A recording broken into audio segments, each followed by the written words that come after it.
Welcome to COM 101, Effective Speaking. I know that you're all very excited to be here and that you have been eagerly anticipating taking this course. I also know that that statement is completely false. So I completely recognize that you are here kind of not of your own free will, but that you are required to take this course. And I want to let you know that you're not alone. Everybody's required to take this course. It's a requirement of the college, and it's also a requirement of the Department of Education, and they outline some pretty clear objectives for what this course needs to accomplish. The focus of this course is public speaking, and while not everybody is happy about that, it is what the Department of Education requires, so that's the focus that we'll have. But my hope is certainly that you will take some of the ideas and concepts that you learn in this course and be able to apply them to other communication circumstances in your life. So the purpose of this video is to help you navigate a little bit through the course on D2L. If you're watching this video, it means you're taking this course either virtually or in a blended format. The only difference with blended is that you will actually deliver your speech in the classroom, and virtual students will need to record their speech at home. So what you're seeing in front of you is our basic course shell. And every single course in the college has a course shell on D2L. If you're familiar to D2L, that's going to be great. If this is the first time that you're ever really using it, then I would direct your attention to some student resource videos that are available to you through D2L. And certainly, you may want to refer back to this video periodically throughout the semester. If you run into any trouble, please do not hesitate to contact me via email. I check my email very frequently, and I will try to help walk you through. So right in front of you, what you see here is the home page. I'm kind of scrolling down. The first thing I want you to take a look at over here is the calendar. The course calendar is going to be something you're going to need to go to quite frequently. And so it's going to highlight things that are coming up. You can certainly click Show More, and it would show you more. You can also take this drop-down arrow, and you can actually go to the calendar, and it will outline for you everything that's going on throughout the semester. And you can view this in different ways.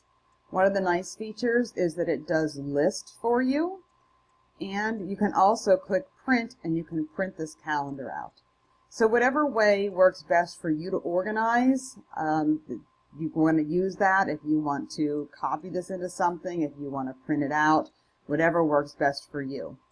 And it's going to be very important that you keep yourself organized and be self-motivated and self-disciplined when you're taking a virtual or blended course. Okay, so that's the course calendar. You can see it lists all the dates and everything that's due throughout the course of the semester.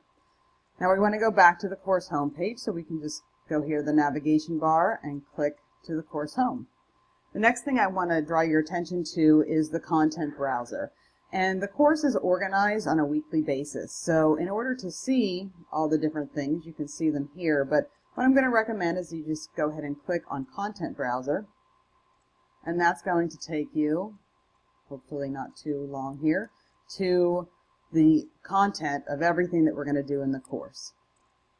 As you notice over here on the left-hand side, you will see what's called modules, and there is at least one.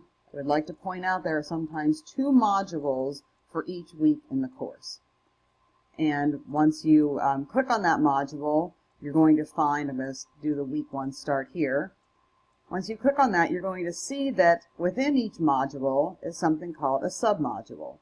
Now I have organized all of the submodules to be consistent.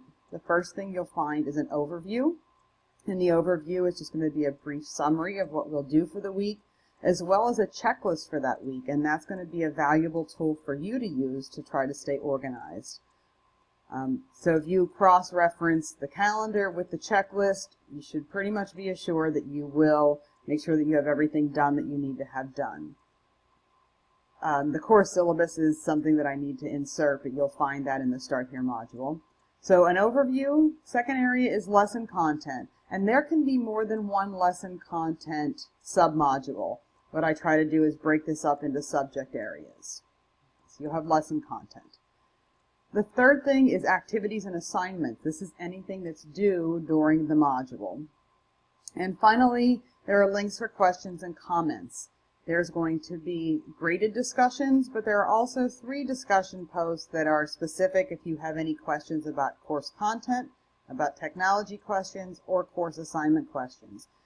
I would suggest that you post to those if you have questions. I would also ask that you view those because maybe you're able to answer a question of one of your classmates.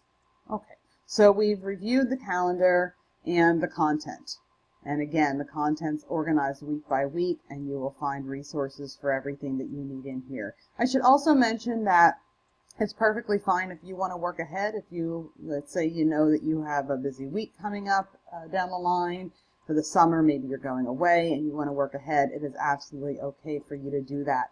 The only time that there's any restriction is that you must complete this Start Here module and complete the course contract quiz, and that will open up everything else for you. Okay, so next thing that we want to look at across here is the navigation bar. Now I mentioned that we have discussions. You will find a link to the discussion in each module. So let me just go to one of these and I'll show you. The links to the discussions are going to be in the assignments module. So if you click on this one with these little bubbles here, looks like people talking, that's a discussion. And you can click on that and it would show you the discussion. And in order to start a new thread, in order to answer the question, so you would want to read through what is the discussion question for the week. The other thing you'd want to take a look at is this discussion rubric. The discussion rubric tells you everything that you need to do in order to earn full points for the discussion. I'm not going to read through that now, but in every discussion there's a rubric, in every Dropbox there's a rubric. There are rubrics for all the speeches so that you know exactly how you're going to be assessed throughout the semester. I'll just show you quickly to start a new thread to answer the question. You just click Start a New Thread. You'd want to enter some subject. You could type some text. And when you're done answering the question, you click Post, and that would post it to the discussion. Okay. So let's say you can't remember, oh, where was that discussion at, or where is that at?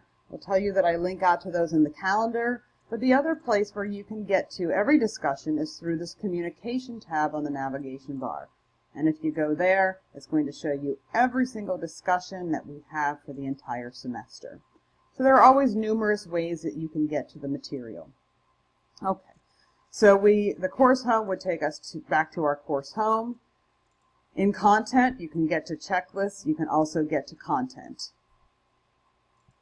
Under assessments, there are going to be many areas that you can look at. One, you can get to each Dropbox from the assessment tab. Again, I link out to all Dropboxes within the module, but you can get to those. So let's say you're going to submit your introductory outline.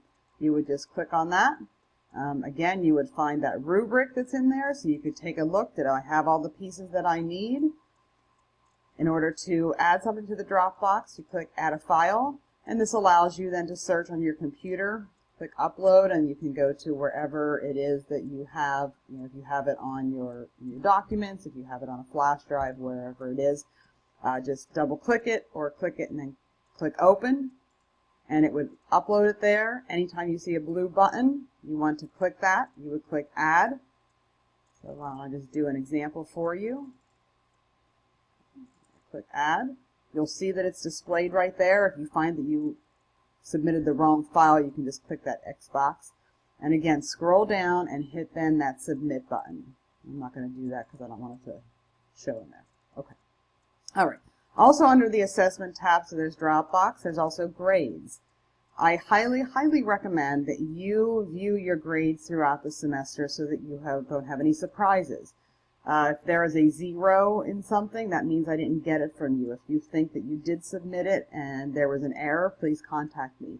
So you want to monitor your grades throughout the semester. Also in the assessments, you can get to all the quizzes.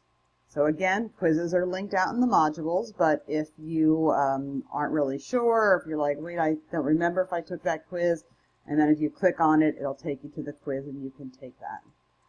And the other thing I want to show you is that, again, rubrics are available in every Dropbox. They cannot be attached to a grade item, but they can be attached to a Dropbox.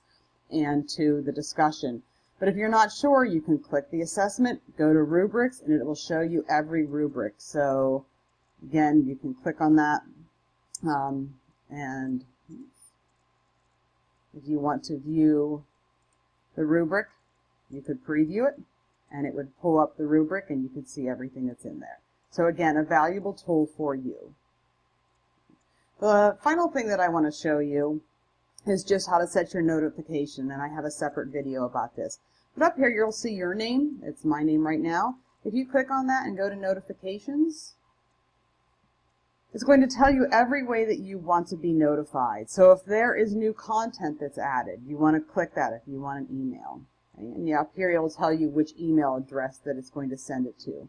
If you want to change your email setting, you can do that. You can use a custom email. You would just click that box, type in the email that you want, and click Save.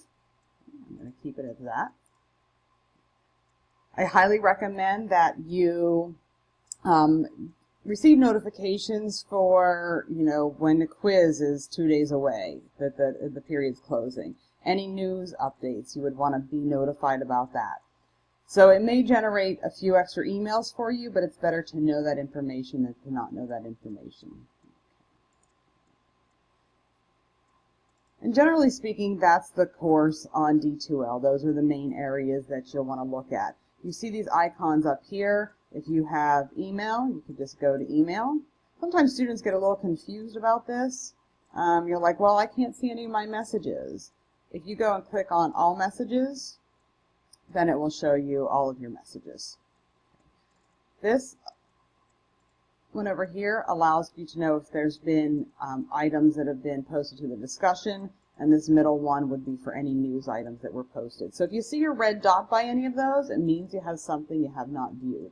So sorry for the length of this, but I wanted to make sure that I covered as much as I could about navigating the course in D2L. So welcome, and I look forward to an enjoyable semester.